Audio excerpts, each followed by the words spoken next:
I hired a thief as a store manager. I was recently let go from my job as a store manager.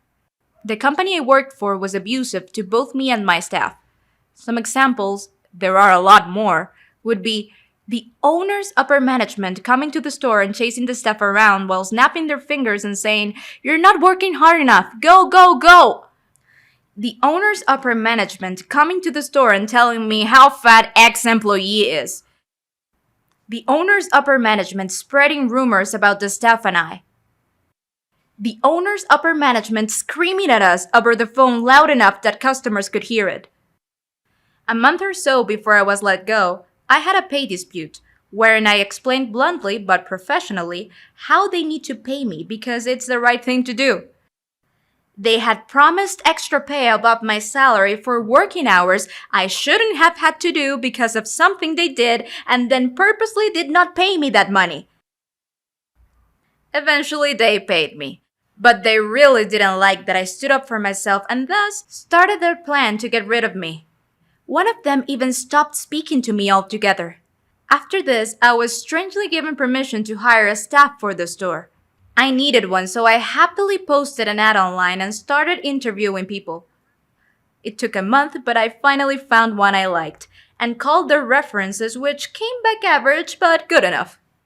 A sales representative I knew saw the resume on my desk and told me I should call X business, which was not on the resume. I did it, and it turned out this person had been fired for theft of money and product in the same industry of which I'm hiring for. I decided not to hire the thief. A few days after deciding against the thief, I was forwarded a resume from the owner that had stopped speaking to me. It was instructing me to interview the thief I decided against. But how did this owner get the thief's resume in their inbox? The ad was mine and forwarded only to my email, and only I had the password to the account. I followed the link back to an ad that I didn't write and posted from a different account.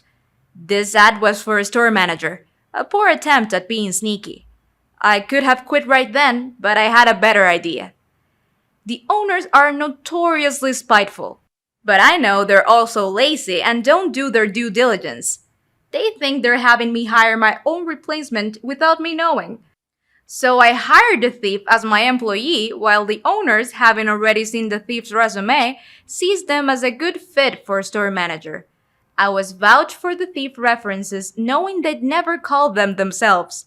3 weeks later, I was let go when I arrived at my store. The owners seemed confused by the big smile on my face when they told me. I was genuinely happy to be finished there.